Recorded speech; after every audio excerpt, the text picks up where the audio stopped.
ये बताना, आखिरी बार तुमने YouTube के सर्च बॉक्स में कब सर्च करा था मुक्ति? बताना। तुम मुक्ति सर्च करते हो, तुम्हें पता है ना तुम क्या सर्च करते हो? हमें भी पता है। गूगल पे तुमने आखिरी बार कब सर्च करा था? सत्य, मोक्ष, निर्वाण, वेदांत, दर्शन कब करा था? और जब तुम इन्हें सर्च ही नहीं करते तो ये वीडियोस तुम्हारी रिकमेंडेशन में आएंगे कैसे? बताओ मुझे, किसी की भी रिकमेंडेशन में कैसे आएंगे? तो फिर इन वीडियोस को आगे बढ़ाने का तरीका क्या होता है? सिर्फ एक तरीका होता है, इन्हें प्रमोट करो। हमें इन्हें प्रमोट इसलिए करना पड़ रहा है क्योंकि ये समाज बहुत गिरा हुआ है। यहाँ इस वीडियो को प्रमोट ना करूं तो ये कब्र में गर्क होके रह जाएगा, कोई इसे पूछने वाला नहीं होगा। जिस दिन तुम लोग इस लायक हो गए कि तुम्हें पता चल गया कि कौन सी सही बात है, कौन सा सही वीडियो है, उसको तुम अपने आप ही आगे बढ़ाना शुरू कर दो। उस दिन हमें प्रमोशन की जरूरत नहीं रहेगी। जब प्रमोशन की जरूरत नहीं रहेगी तो डोनेशन की भी नहीं रहेगी बाबा। और आज डोनेशन की जरूरत है, और जितनी हमें चाहिए उसकी 1/10 भी नहीं आती है। यहाँ पर लोगों की तनख्वाहें काट काट करके और खर्चे काट काट करके ये वीडियो तुम लोगों तक पहुंचाए जाते हैं।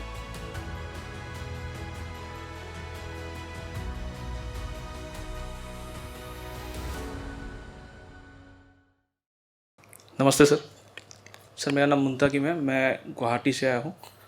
मेरी उम्र 30 साल है। तकरीबन 2 साल से मैं आपको सुन रहा हूँ और आपके माध्यम से बहुत सारी चीज़ें मुझे जानने को मिली। आपने मुझे धर्म से परिचित करवाया, वेदांत से परिचित करवाया, उसके लिए आपका बहुत बहुत आभारी हूँ। सर, मेरा सवाल संबंध को लेके था। सर, इसी साल के प्रारंभ में मेरे पिताजी का देहांत हो गया था। काफ़ी लंबी बीमारी से जूझ रहे थे। किडनी की समस्या थी उन्हें। तकरीबन 2 साल से डायलिसिस पे थे और ऐसे जूझते जूझते इसी उन्होंने प्राण त्याग कर दिए। उनकी मृत्यु सर मेरी आंखों के सामने हुई। घर पे ही मृत्यु हुई उनकी। और पहली बार मैंने किसी को जीवन में मरते हुए देखा था अपने आंखों के सामने।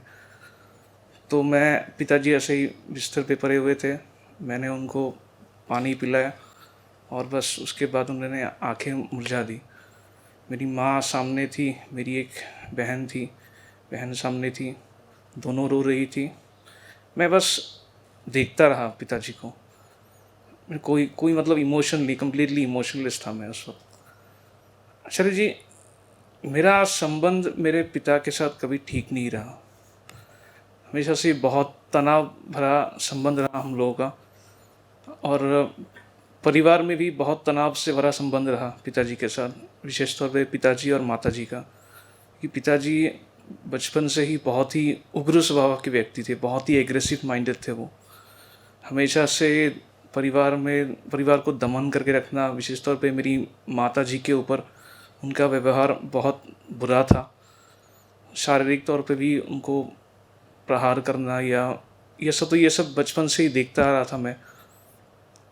और काफ़ी एक साइकोलॉजिकल इम्पैक्ट मेरे जीवन में पड़ा इनको देखते देखते। तो एक मेरे मन में एक काइंड ऑफ एक नफ़रत सी आ गई थी मेरे पिता के दरमियान, और वो शायद अंतिम क्षण तक वो संबंध कभी ठीक नहीं हो पाया मेरे पिता के साथ, और वो ऐसे ही चले गए इस दुनिया से। आज जब मेरी माँ है और मेरा छोटा भाई है घर पे, आज जब भी मेरी माँ के साथ कभी कभार किसी बात को लेके वही पुरानी यादें जो है वो आ जाती है बीच में। वही माँ के अंदर भी वही चीज़ें दफन है, पुरानी स्मृतियाँ, पुरानी बातें। तो वो माँ भी कभी कभार गुस्सा करके वही चीज़ें बात अभी 3 दिन पहले, मैं यहाँ आने से पहले किसी बात को लेके उनसे मेरा झगड़ा हो गया था। तो वो भी उन्हीं पुरानी बातों को लेके फिर से दोहराती है, और मुझे भी बहुत गुस्सा आ जाता है कि मेरे मन में भी वही सारी बातें हैं। तो यही सवाल था मेरा आपसे कि ये जो पुरानी, जो इंसान के अंदर जो पुरानी चीज़ें जो सनी हुई है अंदर, तो इन सब चीज़ों से कैसे उभरा जाए, कैसे अपने परिवार वालों के साथ एक स्वस्थ संबंध बनाया जा सके, कैसे पुरानी स्मृतियों से उठा जा सके। तो इसी दिशा में मैं थोड़ा सा आपसे मार्गदर्शन चाहता हूँ सर।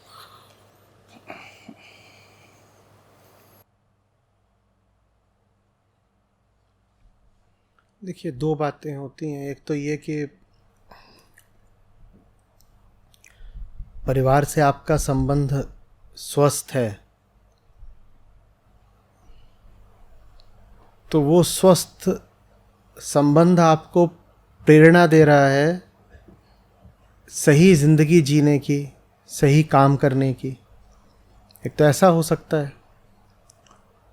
तो वहाँ पे जो आपके संबंध हैं वो आपको सही काम की ओर प्रेरित कर रहे हैं, सही संबंध सही काम की ओर प्रेरित कर रहे हैं।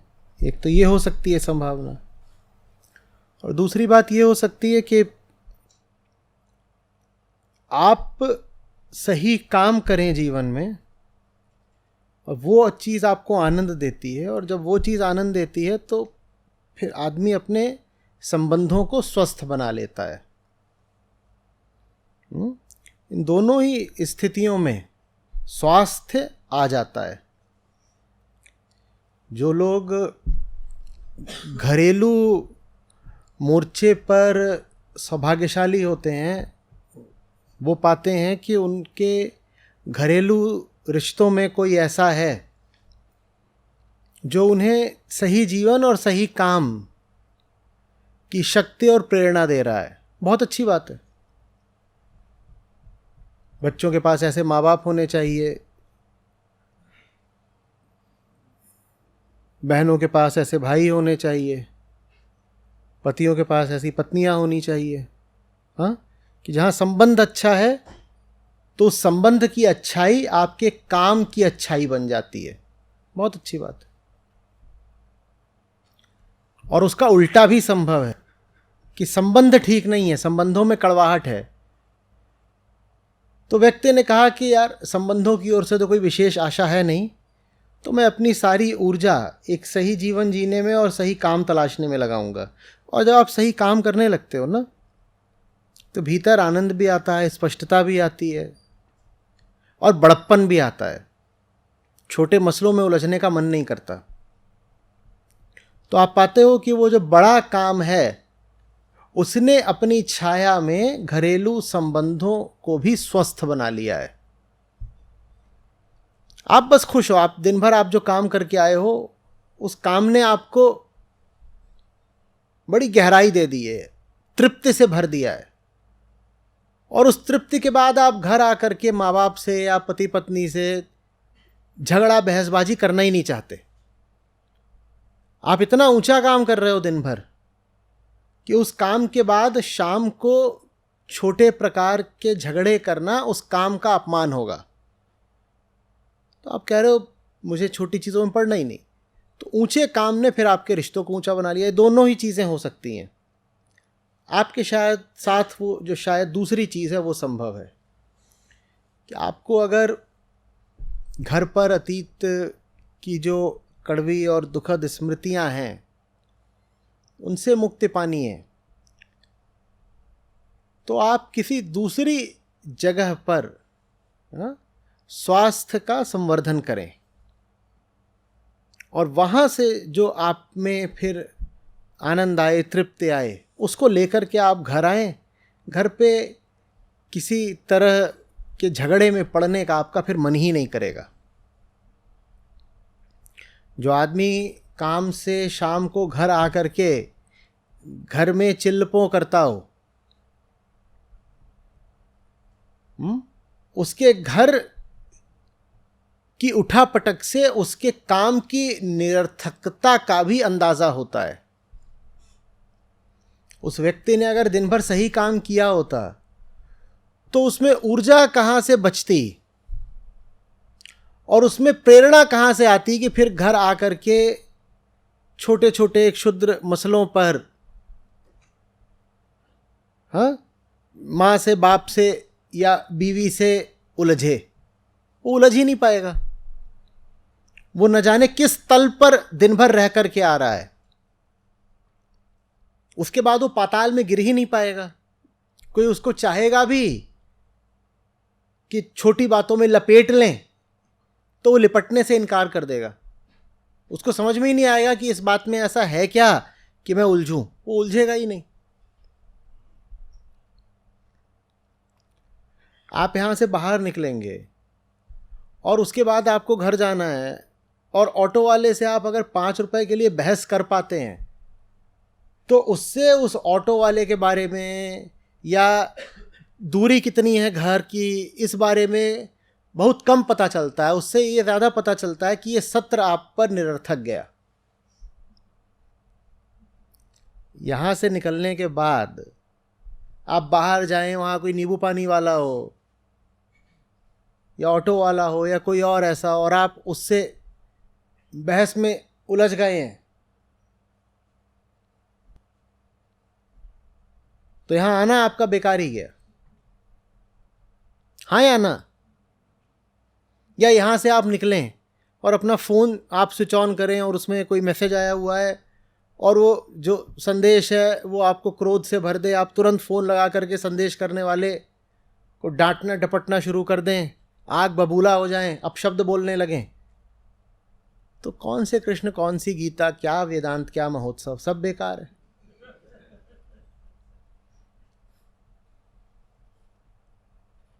यहाँ से तो आपको इतनी सारी शांति लेके निकलना चाहिए ना, और आपका मन ऐसा हो जाए कि ये शांति टूटे ना। बस कोई चीज़ आ रही है जो खंडित करना चाहती है इसको, कोई आपको बार बार फ़ोन कर रहा है या कोई और किसी तरीके से आपको परेशान कर रहा है, आप कह रहे हैं मुझे ध्यान ही नहीं देना, मैं अभी एक तरह की मौज में हूं, एक सुरूर है अभी और मुझे इसे टूटने नहीं देना भाई, मैं बहुत अभी अलग क्षेत्र में हूं, आनंद है, न जाने किस देश में हूं जिसको बोलते हैं जोन, अभी एक जोन में हूं, उससे बाहर आना नहीं है मुझे।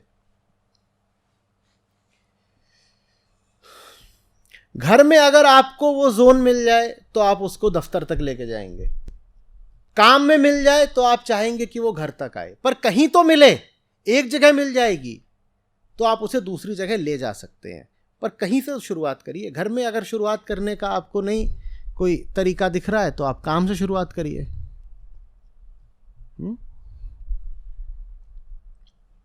देखो, कटु स्मृतियां किसके पास नहीं होती, मानता हूं किसी के पास कम, किसी के पास ज्यादा,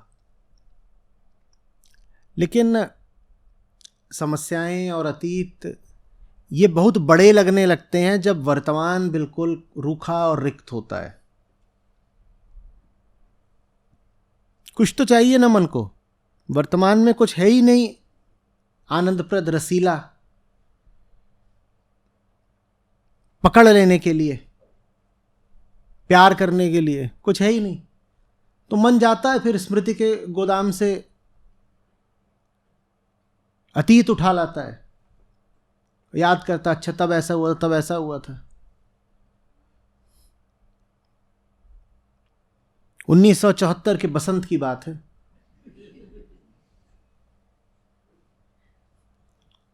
कर लो याद। बूढ़े लोग बैठे होते हैं ऐसी बातें करते हैं। तो पानीपत की जब तीसरी लड़ाई शुरू ही होने वाली थी तो हमने सोचा, उनको पानीपत की तीसरी लड़ाई भी याद होती है, कहे कि आज कुछ है ही नहीं करने को, क्या करें, दिन भर खाली बैठे रहे हैं, तंबाकू फाका है, जो आ रहे हैं उनको परेशान किया, जो वापस आ रहे हैं उनको पकड़ा, कहां से आ रहे हो, क्यों आ रहे हो, आई क्यों रहे हो, खाली। तो वो पानीपत की लड़ाई में घुस गए जाके। नहीं तो किसके पास क्या करना है, एक दिन आप भी अतीत हो जाओगे।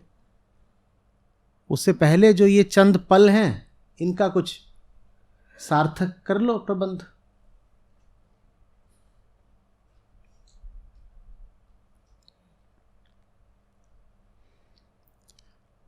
देखो, भारत में ना बहुत ही ज्यादा रहा है भावुकता का खेल।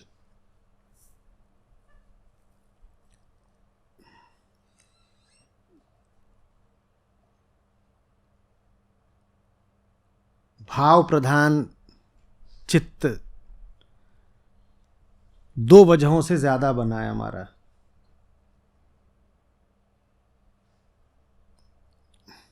एक तो जो पूरा भक्ति वाला कार्यक्रम रहा है, धारा रही है, उसने भावुकता को बड़ा बढ़ावा दिया है।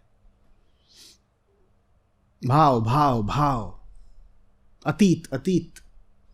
खैर उसमें अतीत इतना नहीं होता, उसमें भाव ही होता है। और उसके बाद फिर जो ये शायरी का एक बड़ा लंबा चौड़ा काल चढ़ा है, इसने तो अतीत का ही महिमा मंडन करा है बस।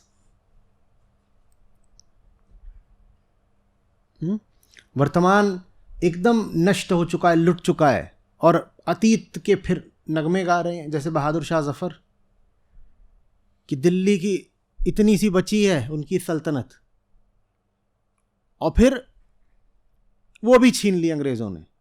तो वो और क्या कर सकते हैं, वो तो अतीत के ही किस्से गा सकते हैं, तो अतीत का अपना गा रहे हैं। तो इस पूरी चीज ने भारत के चित्त को बड़ा रोगी सा बना दिया है। एक तो भावना प्रधान, और दूसरा अतीत प्रेमी। तो भावनाओं में रहना है और अतीत में रहना है।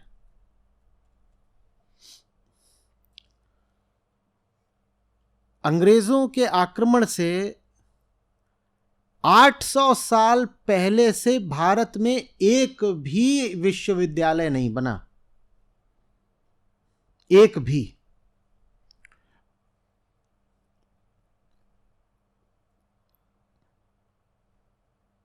मैं 11वीं से 18वीं शताब्दी तक की बात कर रहा हूं। आप कल्पना करिए कार्यक्रम क्या चल रहा था। भाव भाव, शायरी शायरी, वो जबरदस्त रूप से लिखी जा रही है शायरी। ये ठीक वो समय था जब यूरोप में दार्शनिक उभर के आ रहे थे, और वहां दर्शन नई ऊंचाइयां चढ़ रहा था, और किताबें लिखी जा रही थी फिलॉसफी की, और एक के बाद एक वहां यूनिवर्सिटीज स्थापित की जा रही थी। और उसी दर्शन से विज्ञान उठा। जिस समय यूरोप में दर्शन और विज्ञान आगे बढ़ रहे थे, भारत में क्या चल रहा था? साहित्य चल रहा था, जिसमें अतीत, आंसू, वेदना,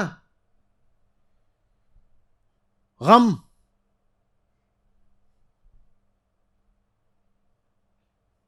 भाव भाव भाव। नतीजा सामने है। कितने अंग्रेज को लाए थे? ये तुम्हारा पूरा उपमहाद्वीप जीत लिया उन्होंने। कितने आए थे? कुल कितने थे? मुट्ठी भर।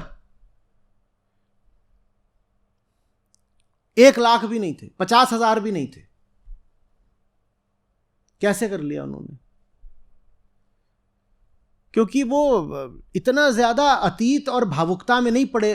आपसे कहूं कि किसी अंग्रेज की कल्पना करो जो बैठ करके 200 साल पुरानी बातें सोच रहा है, और कह रहा वो भी क्या जमाने थे।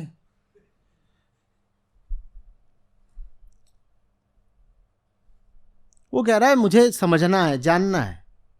उसके पास फिलॉसफी है और साइंस है, हमारे पास शायरी है और आंसू हैं और दर्द भरे नगमे हैं।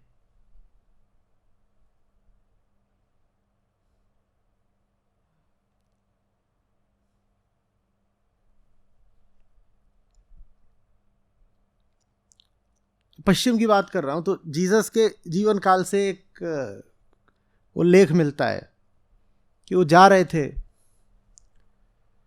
तो एक आदमी है, वो बैठ करके मछलियां पकड़ रहा है, जवान आदमी है, और पैगंबरों के साथ ये रहा है कि उनकी बात 3 वर्गों ने ही शुरू में ज्यादा सुनी है। एक जवान लोग, दूसरा स्त्रियां, तीसरा गुलाम। गुलाम तो अब होते नहीं, गुलामी की प्रथा मिट गई है, पर पहले ऐसा हमेशा हुआ है। यही 3 वर्ग हैं जो सबसे पहले बात सुनने को तैयार होते थे। एक जवान लोग, दूसरा महिलाएं, और तीसरा वो लोग जिनका समाज में शोषण होता रहता था, माने तब के गुलाम। तो उनके साथ भी जो युवा लोग थे वही चला करते थे। तो बैठा अपना ऐसे ही खाली जैसे वेला बोलते हैं, क्या कर रहा है उसने, अपना डाल रखा है कि मछली फंसेगी, तो देखते हैं, बोलते हैं क्या कर रहे हो, इसलिए पैदा हुए थे मछली मारने को, जिंदगी इसमें बितानी है। तो उसके बाद डांट लगाई, तो उसने देखा, तो ज़्यादा जानता वानता नहीं था, पर उसको कुछ लगा कि बात शायद सही कह रहे हैं, चेहरे में, आवाज़ में कुछ, तो वो बोला मैं आपके साथ चलूँगा। तो वो अपना उठ के उनके साथ चलने लगा। तभी माया ने धोबी पाट मारा, उधर से एक दूसरा कोई दौड़ता हुआ आता, उस आदमी से, उस जवान युवक से बोलता है, घर में तुम्हारे पिताजी की मौत हो गई है, चलो। अब ठीक उस समय जब उसको मुक्ति मिल रही थी, वो जीसस के साथ आगे बढ़ने वाला था, पीछे से खबर आ गई कि नहीं तुम तो घर चलो। माया ऐसी ही है, ठीक मौका चुनकर वो दांव मारती है। तो उसने जीसस की ओर देखा, बोला क्या करूं, पिताजी नहीं रहे, मुझे जाने दो। तो जीसस ने क्या बोला, late the dead bury the dead, तुम मेरे साथ चलो। ये होती है वर्तमान के प्रति एक जीवंत दृष्टि। बोल रहे हैं कि जो चले गए ना, उनका संस्कार करने के लिए ऐसे बहुत बैठे हुए हैं जो खुद मुर्दा हैं, वो सब कर लेंगे, तुम्हें नया जीवन मिल रहा है, तुम इन पुराने चक्करों में मत फंसो, तुम चलो मेरे साथ। Late the dead bury the dead. Bharat कभी डेड पास्ट को बरी नहीं कर पाया। हम अतीत में जीते हैं, हर आदमी आज भी अतीत में जी रहा है। परंपरा परंपरा, रवायतें, पुरानी बातें, ये हो गया था, फिर वो हो गया था।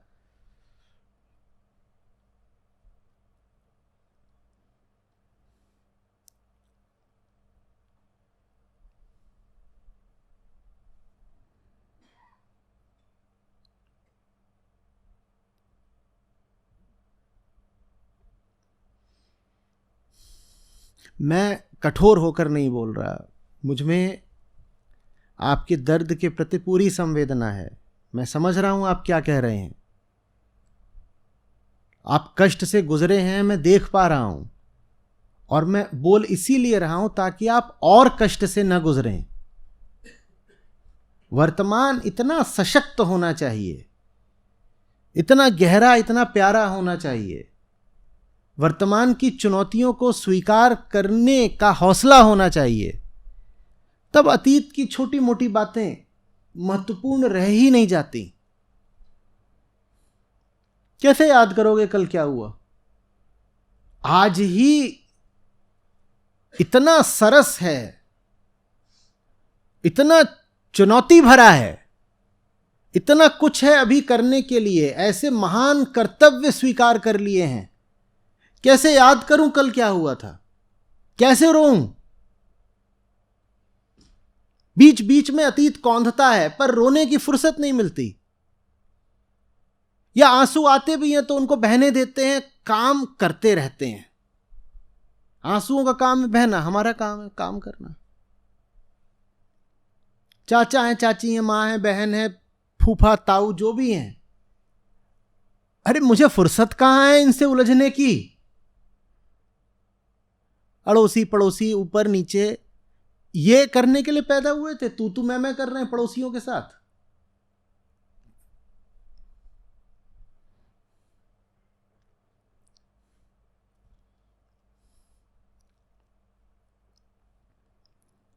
भारत को, भारत की अतीत केंद्रित भावुकता ने बड़े पतन में डाला है, और आज भी है। अजी एक समय था जब हम विश्व गुरु थे, आज क्या हो? कौन हो? अजी हम सोने की चिड़िया थे, आज क्या हो? मिट्टी के कौए। भारत का सम्मान करता हूं इसलिए कह रहा हूं, यथार्थ का यदि पता नहीं तो सुधार कैसे होगा? अजी साहब हम खानदानी लोग हैं, हमारी कोठी हुआ करती थी। अभी कहां रहते हो? झोपड़पट्टी में, स्लम डॉग मिलियनेयर। हां, अतीत में सब नवाब हैं, या फिर किसी के पास अतीत के बड़े कष्ट हैं। नहीं, आजकल तो सब ठीक है, पर भूलता नहीं है आज से 140 साल पहले जो मैंने जुल्म सहे थे। तब मैं करीब 80 साल की होती थी, आज से 140 साल पहले। और मेरे परदादा, मेरा जो खास मेढक था, उसका यौन शोषण करते थे। और ये बात मेरे जहन से उतरती ही नहीं है।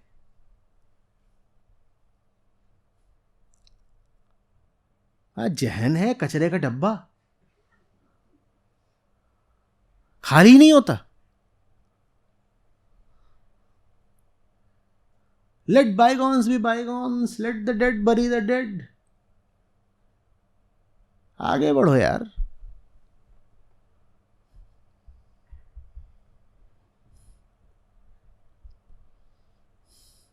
नहीं, यही है, और कोई समाधान नहीं। बैठ।